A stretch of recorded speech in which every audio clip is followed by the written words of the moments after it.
Camera. Test.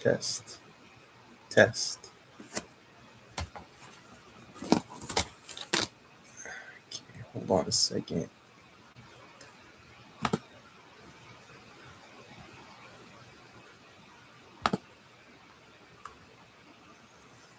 Let's see. Education's a better one.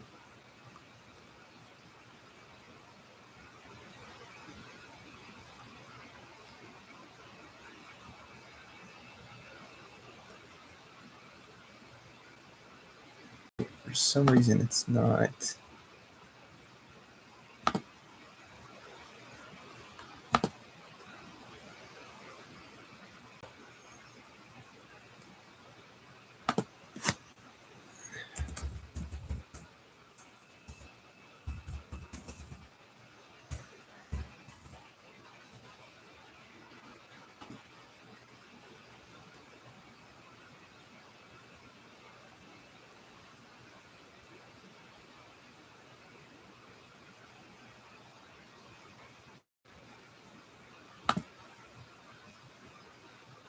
Test.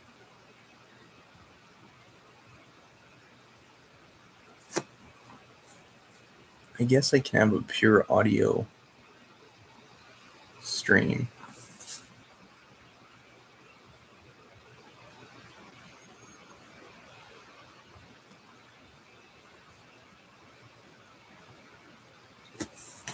Yeah, I think it's fine. Okay. And if nothing else, I can always go back and look at the stream afterward.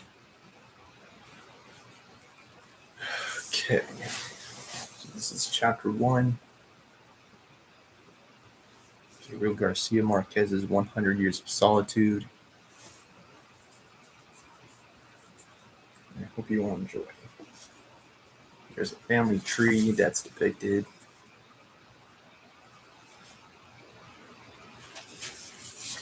With Jose Arkidio Buendia at the top. And Jose Arkidio at the bottom. It is a family line with 1, 2, 3.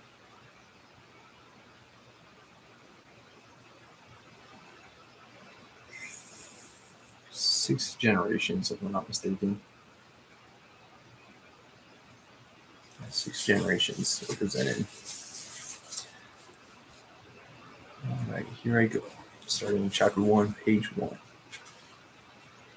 I got this book until mid-December, so I'm trying to complete the entire series. I'm sharing with you all.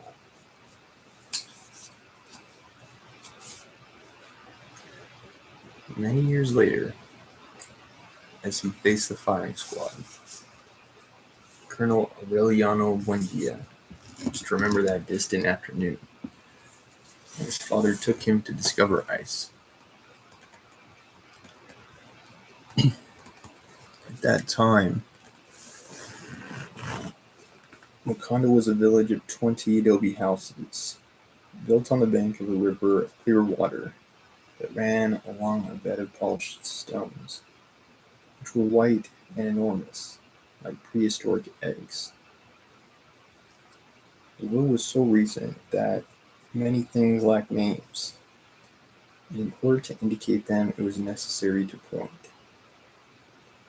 Every year, during the month of March, a family of ragged gypsies would set up their tents near the village, and with a great uproar of pipes and kettle drums, they would display new inventions. First they brought the magnet. A heavy gypsy with an untamed beard and sparrow hands, who introduced himself as Marquez. I think I'm saying that right. Put on a bold public demonstration of what he himself called the eighth wonder of the learned alchemists of Macedonia. He went from house to house, dragging 2 metal ingots, and everybody was amazed to see pots, pans, tongs, and braziers tumble down from their places and beams creak from the desperation of nails and screws trying to emerge. And even objects that had been lost for a long time appeared from where they had been searched for most, and went dragging along, the turbulent confusion behind Melchiad's magical irons.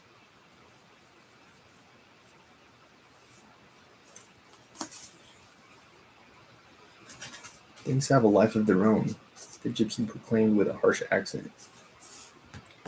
It's simply a matter of waking up their souls. I think Native American belief also has this idea that everything has a spirit. Jose Arkidio Buendia, whose unbridled imagination always went beyond the genius of nature and even beyond miracles of magic, thought that it would be possible to make use of that useless invention to extract gold from the bowels of the earth.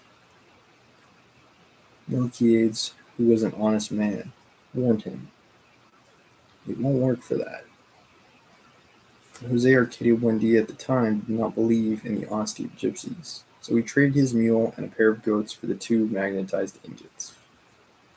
Ursula Guerin, his wife, who relied on those animals to increase their poor domestic holdings, was unable to dissuade him.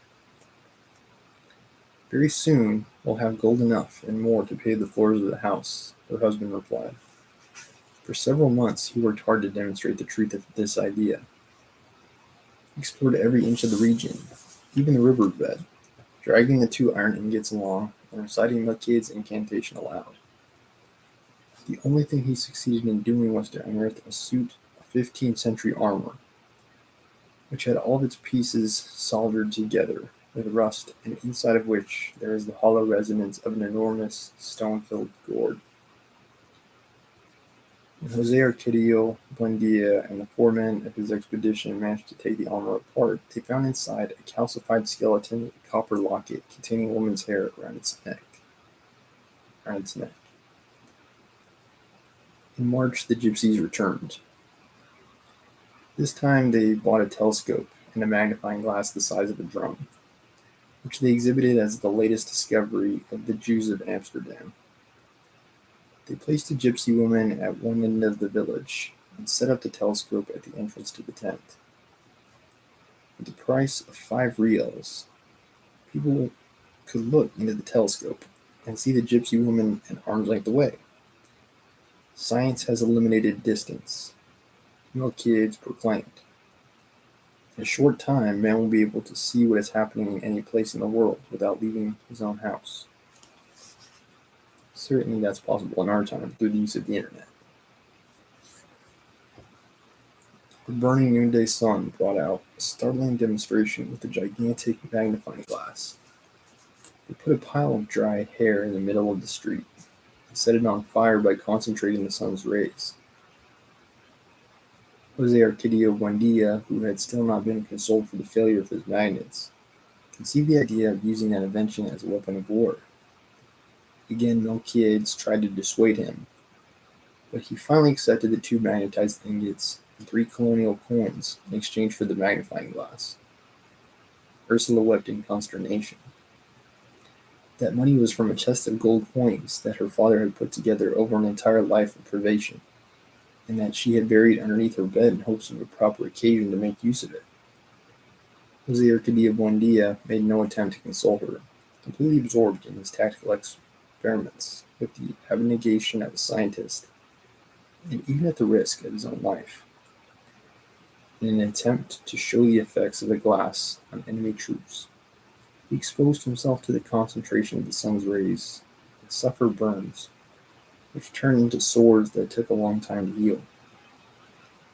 Over the protests of his wife, who was alarmed at such a dangerous invention, at one point he was ready to set the house on fire. He would spend hours on end in his room, calculating the strategic possibilities of his novel weapon, until he succeeded in putting together a manual of startling instructional clarity and an irresistible power of conviction. He sent it to the government, accompanied by numerous descriptions of his experiments, and several pages of explanatory sketches, by a messenger who crossed the mountains, got lost in measureless swamps, forded stormy rivers, was on the point of perishing under the lash of despair, plague and wild beasts, until he found a route that joined the one used by the mules that carried the mail. In spite of the fact that a trip to the capital was little less than impossible at that time, Jose Arkidio Buendia promised to undertake it as soon as the government ordered him to, so that he could put it on some practical demonstration of his invention for the military authorities and could train them himself in the complicated art of civil war. For several years he waited for an answer. Finally, tired of waiting, he bemoaned to Marquez the failure of his project, and the gypsy then gave him a convincing proof of his honesty. He gave him back the doubloons in exchange for the magnifying glass. He left in addition some Portuguese maps and several instruments of navigation. In his own handwriting, he set down a concise synthesis in the studies by Monk Herman, whom he left Jose Arkidio so that he would be able to make use of the astrolabe, the compass, and the sextant. Jose Arkidio Buendia spent the long months of the rainy season shut up in a small room that he had built in the rear of the house so that no one would disturb his experiments. Having completely abandoned his domestic obligations, he spent entire nights in the courtyard watching the course of the stars, and he almost contracted sunstroke from trying to establish an exact method to ascertain noon. And he became an expert in the use of manipulation. In the use of manipulation of his instruments, he conceived a notion of space that allowed him to navigate across unknown seas, to visit uninhabited territories, and to establish relations with splendid beings without having to leave his study. That was the period in which he acquired the habit of talking to himself, walking through the house without paying attention to anyone, as Ursula and the children broke their backs in the garden, growing banana and caladium, cassava and yams, ahuyama roots and eggplants. Suddenly, without warning, his feverish activity was interrupted and was replaced by a kind of fascination. He spent several days as if he were bewitched, softly repeating to himself a string of fearful conjectures, without giving credit to his own understanding. Finally, one Tuesday in December at lunchtime, all at once, he released the whole weight of his torment. The children would remember for the rest of their lives the august solemnity with which their father, devastated by his prolonged vigil and by the wrath of his imagination, revealed his discovery to them. The earth is round, like an orange. Ursula lost her patience. "If you have to go crazy, please go crazy all by yourself," she shouted. "Don't try to put your gypsy ideas into the heads of the children." Jose Arkidio Buendia, impassive, did not let himself be frightened by the desperation of his wife, who, in a seizure of rage, smashed the astrolabe against the floor. He built another one. He gathered the men of the village in his little room. He demonstrated to them theories that none of them could understand, the possibility of returning to where one had set out by consistently sailing east. The whole village was convinced that Jose Arkidio Buendia had lost his reason, and Marquez returned to set things straight. He gave public praise to the intelligence of a man who, from pure astronomical speculation, had evolved a theory that had already been proved in practice, although unknown in Macondo until then. And as a proof of his admiration, he made himself a gift. He made him a gift that was to have a profound influence on the future of the village: the laboratory of an alchemist. By then Marquez had aged with surprising rapidity. On his first trips, he seemed to be the same age as Jose Arkidio Buendia, while the latter had preserved his extraordinary strength, which permitted him to pull down a horse by grabbing its ears. The gypsy seemed to have been worn down by some tenacious illness. It was in reality the result of multiple and rare diseases contracted on his innumerable trips around the world. According to what he himself said as he spoke to Jose Arkidio Buendia while helping him set up the laboratory, death followed him everywhere, sniffing at the cuffs of his pants, but never deciding to give him the final clutch of its claws. He was a fugitive from all the plagues and catastrophes that had ever lashed mankind. He had survived plague in Persia, scurvy in the Malayan archipelago, leprosy in Alexandria, beriberi in Japan, bubonic plague in Madagascar, an earthquake in Sicily, and a disastrous shipwreck in the Strait of Magellan. That prodigious creature, said to possess the keys of Nostradamus, was a gloomy man, enveloped in a sad aura, with an Asiatic look that seemed to know what there was on the other side of things. He wore a large black hat that looked like a raven with widespread wings, and a velvet vest, across which the patina of the centuries had skated. But in spite of his immense wisdom and his mysterious breadth, he had a human burden, an earthly condition that kept him involved in the small problems of everyday life. He would complain of the ailments of old age. He suffered from the most insignificant economic difficulties, and he had stopped laughing a long time back because scurvy had made his teeth drop out.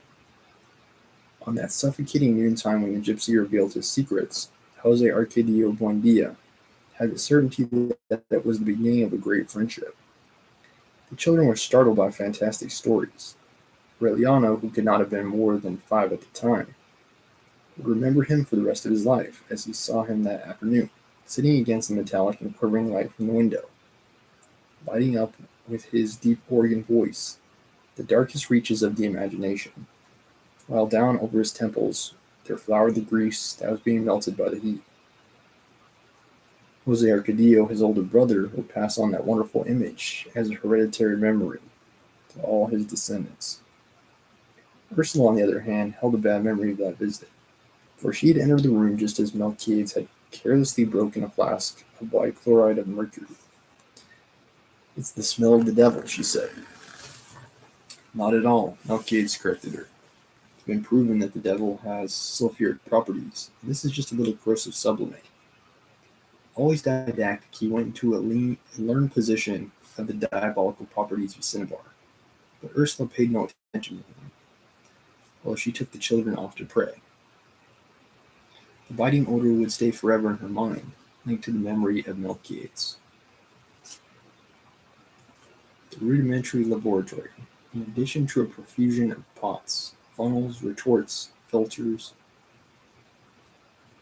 and sieves, was made up of a primitive water pipe, a glass beaker with a long, thin neck, a reproduction of the philosopher's egg, and still the gypsies themselves had built in accordance with modern descriptions of the three-armed alembic of Mary the Jew. Along with those items, Marquez left samples of the 7 metals that corresponded to the 7 planets, formulas of Moses and Zosimus, for doubling the quantity of gold, and a set of notes and sketches concerning the processes of the great teaching that would permit those who could interpret them to undertake the manufacture of the philosopher's stone. Seduced by the simplicity of the formulas to double the quantity of gold, Jose Arkidio Buendia paid the court to Ursula for several weeks so that she would let him dig up her colonial coins and increase them by as many times as it was possible to subdivide mercury. Ursula gave in, as always, to her husband's unyielding obstinacy. Then Jose Arkidio Buendia threw 3 doubloons into a pan and fused them with the copper filings, orpiment, brimstone, and lead. He put it all to boil in a pot of castor oil, till he got a thick and pestilential syrup, which was more like common caramel than white gold. Risky and desperate processes of distillation, melted with the 7 planetary metals, mixed with hermetic mercury and vitriol of Cyprus, put back to cook in hog fat for lack of any radish oil. Ursula's precious inheritance was reduced to a large piece of burnt hog cracklings that was firmly stuck to the bottom of the pot. When the gypsies came back, Ursula had turned the whole population of the village against them. Curiosity was greater than fear. At that time, the gypsies went about the town making a deafening noise with all manner of musical instruments, while a hawker announced the exhibition of the most fabulous discovery of the Messiancines. Hopefully I'm saying that right. so that everyone went to the tent, and by paying 1 cent, they saw a youthful Melquiades, recovered, unwrinkled, with new and flashing set of teeth. Those who remembered his gums that had been destroyed by scurvy, his flaccid cheeks, and his withered lips, trembled with fear at the final proof of the gypsy's supernatural power. The fear turned into panic when Melquiades took out his teeth, intact, encased in their gums, and showed them to the audience for an instant. A fleeting instant in which he went back to being the same decrepit man of years past. Put them back again and smiled once more with the full control of his restored youth. Even Jose Arkidio Buendia himself considered that Melquiades' knowledge had reached unbearable extremes, but he felt a healthy excitement when the gypsy explained to him alone the workings of his false teeth. It seemed so simple and so prodigious at the same time that overnight he lost all interest in his experiments in alchemy. He underwent a new crisis of bad humor. He did not go back to eating regularly. He'd spend the day walking through the house. Incredible things are happening in the world, he said to Ursula. Right there across the river there are all kinds of magical instruments, while we keep on living like donkeys. Those who had known him since the foundation of Macondo were startled at how much he had changed under Melquiades' influence. So we're already introduced to several characters. Melquiades, Jose Arkidio Buendia, and his wife Ursula. We're learning a lot about experiments, particularly those that are making Melquiades forever youthful. And Jose Arkidio Buendia potentially rich. At first, Jose Arkidio Buendia had been a kind of youthful patriarch who'd give instructions for planning and advice for the raising of children and animals, who collaborated with everyone, even in the physical work, for the welfare of the community. Since his house from the very first had been the best in the village, the others had been built in its image and likeness. It had a small, well-lighted living room, a dining room in the shape of a terrace with gaily colored flowers, 2 bedrooms, a courtyard with a gigantic chestnut tree, a well-kept garden, and a corral where goats, pigs, and hens lived in peaceful community. The only animals that were prohibited, not just in his house but in the entire settlement, were fighting cocks.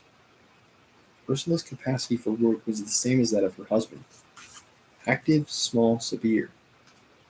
That woman of unbreakable nerves, who at no moment in her life had been heard to sing, seemed to be everywhere, from dawn until quite late at night, always pursued by the soft whispering of her stiff, starched petticoats. Thanks to her, the floors of tamped earth, the unwhitewashed mud walls, the rustic wooden furniture they had built themselves were always clean.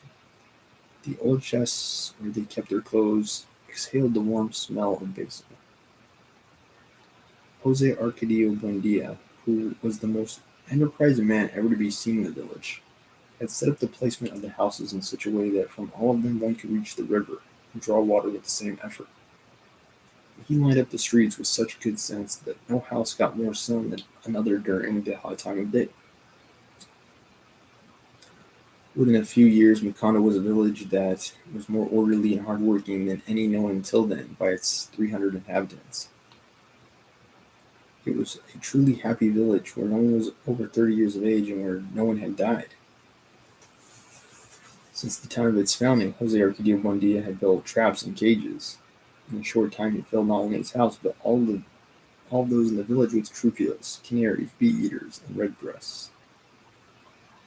The concert of so many different birds became so disturbing that Ursula would plug her ears with beeswax so as not to lose her sense of reality. The first time the Melquiades tribe arrived, selling glass balls for headaches, everyone was surprised that they had been able to find that village lost in the drowsiness of the swamp.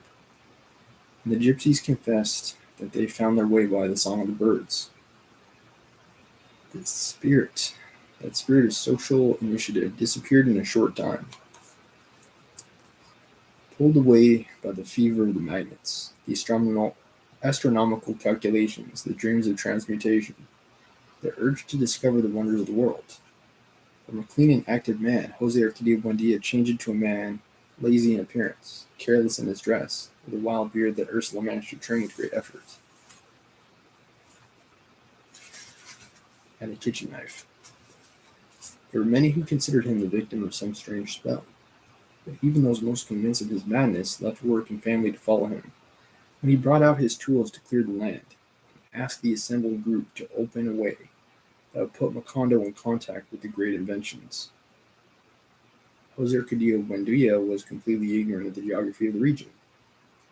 He knew that to the east there lay an impenetrable mountain chain, and that on the other side of the mountain there was the ancient city of Riohacha, where in times past, according to what he had been told by the first Aureliano Buendia, his grandfather, Sir Francis Drake, had gone crocodile hunting with cannons. He repaired them, stuffed them with straw to bring to Queen Elizabeth. In his youth, Jose Arkidio Buendia and his men, with wives and children, animals and all kinds of domestic implements, had crossed the mountains in search of an outlet to the sea. After 26 months, they gave up the expedition and founded Macondo, so they would not have to go back. It was therefore a route that did not interest him, for it could lead only to the past. To the south lay the swamps, covered with an eternal vegetable scum, and the whole vast universe of the great swamp, which, according to what the gypsies said, had no limits. The great swamp in the west mingled with a boundless extension of water, where there were soft-skinned cetaceans that had the head and torso of women, causing the ruination of sailors and the charm of their extraordinary breasts. With the charm of their extraordinary breasts. Much like modern social media, the gypsies sailed along the route for 6 months before they reached the strip of land over which the mules that carried the mail passed. According to Jose Arkidio Buendia's calculations, the impossibility of contact with civilization lay along the northern routes. So he handed out clearing tools and hunting weapons to the same men who had been with him during the founding of Macondo. He threw his directional instruments and his maps into a knapsack, and he undertook the reckless adventure. During the first days, they did not come across any appreciable obstacle. They went down along the stony bank of the river to the place where, years before, they had found soldiers' armor. From there they went into the woods along a path between wild orange trees. At the end of the first week they killed and roasted a deer, but they agreed to eat only half of it and salt the rest for the days that lay ahead. With that precaution, they tried to postpone the necessity of having to eat macaws, whose blue flesh had a harsh and musky taste. Then, for more than 10 days, they did not see the sun again. The ground became soft and damp, like volcanic ash. The vegetation was thicker and thicker, and the cries of the birds and the uproar of the monkeys became more and more remote, and the world became eternally sad. The men on the expedition felt overwhelmed by their most ancient memories of that paradise of dampness and silence, going back to before original sin, as their boots sank into pools of steaming oil, and their machetes destroyed bloody lilies and golden salamanders. For a week, almost without speaking, they went ahead like sleepwalkers through a universe of grief, lighted only by the tenuous reflection of luminous insects, and their lungs were overwhelmed by a suffocating smell of blood. They could now return because the strip that they were opening as they went along would soon close up with a new vegetation that almost seemed to grow before their eyes. It's all right, Jose Arkidio Buendia would say. The main thing is to not lose our bearings. Always following his compass, he kept on guiding his men toward the invisible north, so that they would be able to get out of that enchanted region. It was a thick night, starless, but the darkness was becoming impregnated with a fresh and clean air. Exhausted by the long crossing, they hung up their hammocks and slept deeply for the first time in 2 weeks. When they woke up, with the sun already high in the sky, they were speechless with fascination. Before them, surrounded by ferns and palm trees, white and powdery in the silent morning light, was an enormous Spanish galleon. Tilted slightly to the starboard, it had hanging from its intact masts the dirty rags of its sails in the midst of its rigging, which was adorned with orchids. The whole, covered with an armor of petrified barnacles and soft moss, was firmly fastened into a surface of stones. The whole structure seemed to occupy its own space, one of solitude and oblivion. protected from the vices of time and the habits of the birds. Inside, where the expeditionaries explored with careful intent, there was nothing but a thick forest of flowers. The discovery of the galleon and indication of the proximity of the sea broke Jose Arkidio Buendia's drive. He considered it a trick of his whimsical fate to search for the sea without finding it, at the cost of countless sacrifices and suffering, and to find it all of a sudden without looking for it, as if it lay across the path like an insurmountable object. Many years later, Colonel Aureliano Buendia crossed the region again, when it was already a regular mail route, and the only part of the ship he found was its burned-out frame in the midst of a field of poppies. Only then, convinced that the story had not been some product of his father's imagination, did he wonder how the galleon had been able to get inland to that spot. But Jose Arkidio Buendia did not concern himself with that when he found the sea after another 4 days' journey from the galleon. His dreams ended as he faced that ashen, foamy, dirty sea, which had not merited the risks and sacrifices of the adventurer. "God damn it," he shouted. The condo was surrounded by water on all sides. The idea of a peninsular Macondo prevailed for a long time, inspired by the arbitrary map that Jose Arkidio Buendia sketched on his return from the expedition. He drew it in a rage, evilly exaggerating the difficulties of communication, as if to punish himself for the absolute lack of sense with which he had chosen the place. "We'll never get anywhere," he lamented to Ursula. "We're going to rot our lives away here without receiving the benefits of science."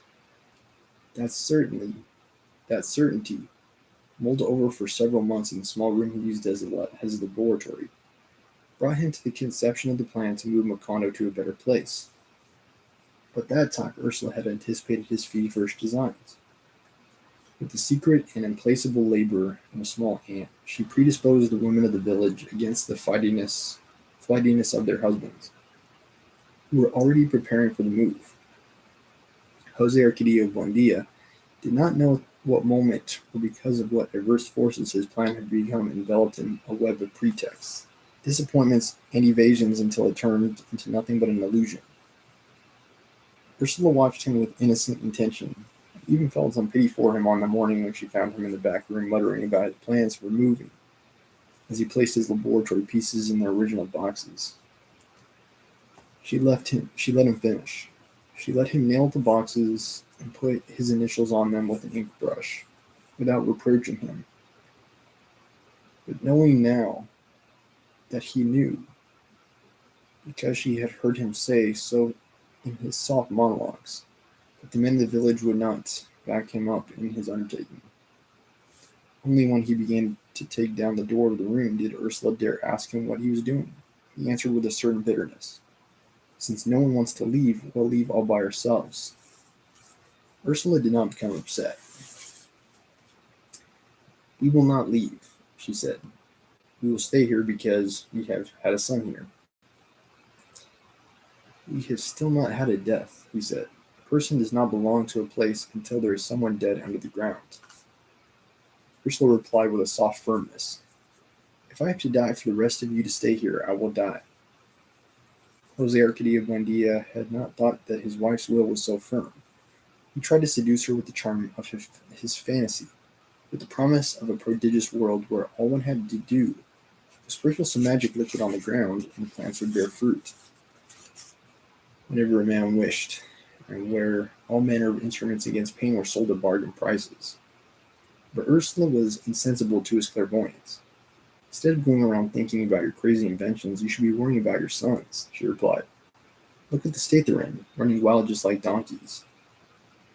Jose Arkidio Buendia took his wife's words literally.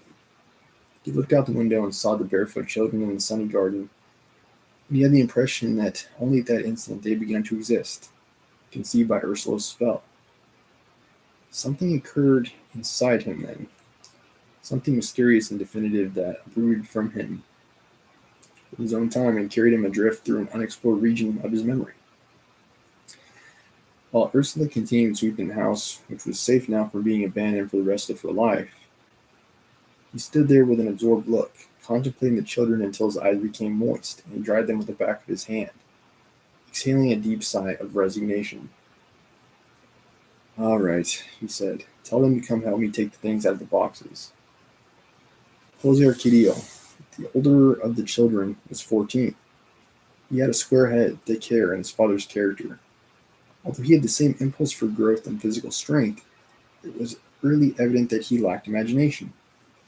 He had been conceived and born during the difficult crossing of the mountains, before the founding of Macondo. His parents gave thanks to heaven when they saw he had no animal features. Aureliano, the first human being to be born in Macondo, would be 6 years old in March. He was silent and withdrawn. He had wept in his mother's womb and had been born with his eyes open. As they were cutting the umbilical cord, he moved his head from side to side, taking the things in the room and examining the faces of the people with a fearless curiosity. Then, indifferent to those who came close to look at him, he kept his attention concentrated on the palm roof, which looked as if it were about to collapse under the tremendous pressure of the rain. Ursula did not remember the intensity of that look again until one day when little Aureliano, at the age of 3, went into the kitchen at that moment. She was taking a pot of boiling soup from the stove and putting it on the table. The child, perplexed, said from the doorway, "It's going to spill." The pot was firmly placed in the center of the table, but just as soon as the child made his announcement, it began an unmistakable movement toward the edge, as if impelled by some inner dynamism, and it fell and broke to the floor. Ursula, alarmed, told her husband about the episode, but he interpreted it as a natural phenomenon. That was the way he always was, alien to the existence of his sons, partly because he considered childhood as a period of mental insufficiency, partly because he was always too absorbed in his fantastic speculations. Since the afternoon, when he called the children in to help him unpack things in the laboratory, he gave them his best hours. In the small separate room where the walls were gradually being covered by strange maps and fabulous drawings, he taught them to read and write and do sums. He spoke to them about the wonders of the world, not only where his learning had extended, but forcing the limits of his imagination to extremes. It was in that way that the boys ended up learning that in the southern extremes of Africa there were men so intelligent and peaceful, but their only pastime was to sit and think, and that it was possible to cross the Aegean Sea on foot by jumping from island to island all the way to the port of Salonika. Those hallucinating sessions remained printed on the memories of the boys in such a way that many years later, a second before the regular army officer gave the firing squad the command to fire, Colonel Aureliano Buendia saw once more. That warm March afternoon on which his father had interrupted the lesson in physics and stood fascinated, with his hand in the air and his eyes motionless, listening to the distant pipes, drums, and jingles of the gypsies, who were coming to the village once more, announcing the latest and most startling discovery of the sages of Memphis. They were new gypsies, young men and women who knew only their own language, handsome specimens with oily skins and intelligent hands, whose dances and music sowed a panic of uproarious joy through the streets, with parrots painted all colors reciting Italian arias, and a hen who laid 100 golden eggs to the sound of a tambourine, and a trained monkey who read minds, and the multiple-use machine that could be used at the same time to sew on buttons and reduce fevers, the apparatus to make the person forget his bad memories, poultice to lose time, and 1,000 more inventions so ingenious and unusual that Jose Arkidio Buendia must have wanted to invent a memory machine so that he could remember them all. In an instant, they transformed the village. The inhabitants of Macondo found themselves lost in their own streets, confused by the crowded fair. Holding a child by each hand so as to not lose them in the tumult, bumping into acrobats with gold-capped teeth and jugglers with 6 arms, suffocated by the mingled breath of manure and sandals that the crowd exhaled, Jose Arkidio Buendia went about everywhere like a madman, looking for milk caves so that he could reveal to him the infinite secrets of that fabulous nightmare. He asked several gypsies who did not understand his language. Finally, he reached the place where Marquez used to set up his tent, and he found a taciturn Armenian who, in Spanish, was hawking a syrup to make oneself invisible. He had drunk down the glass of the amber substance in one gulp as Jose Arkidio Buendia elbowed his way through the absorbed group that was witnessing the spectacle, was able to ask his question. The gypsy wrapped him in the frightful climate of his look before he turned into a puddle of pestilential and smoking pitch. over which the echo of his reply still floated. Milkades is dead.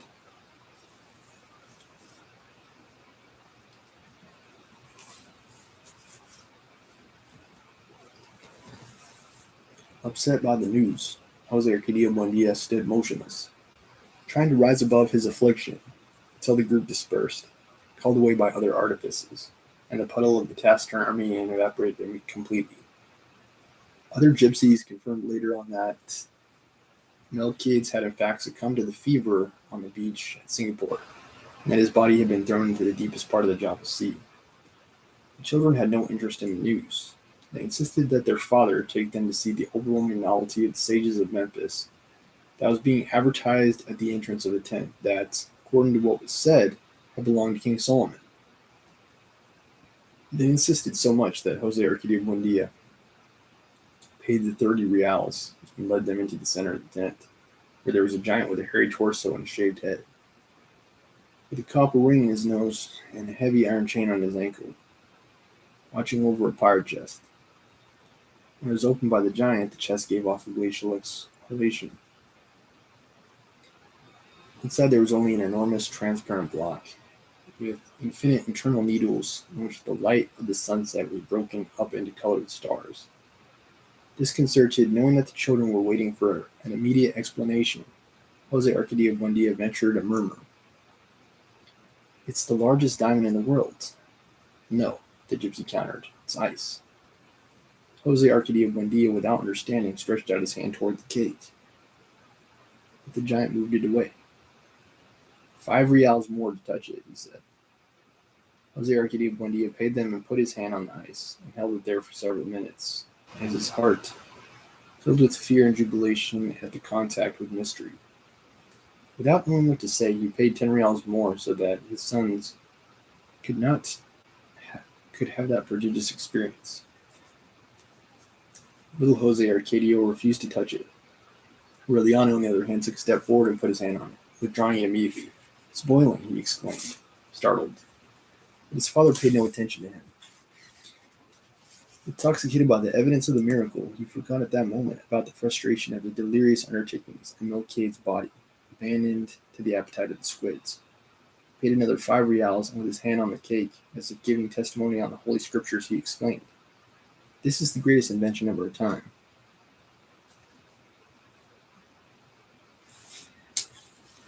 And that concludes the first chapter, 100 Years of Solitude.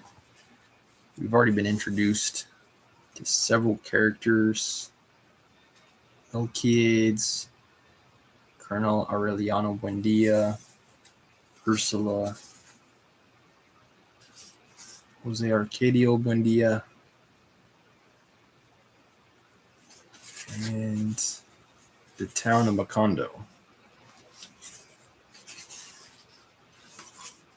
We learn about some of his discoveries.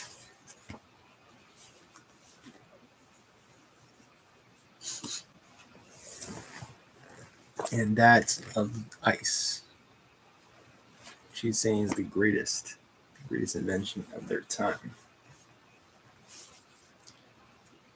All right, overall, pleased with this book so far. We'll have to see where the story takes us, but thank you so much, and I hope you've enjoyed my reading of 100 Years of Solitude's first chapter. It's been ranked one of the best books of all time, and it's my joy and pleasure to be presenting it. So thank you.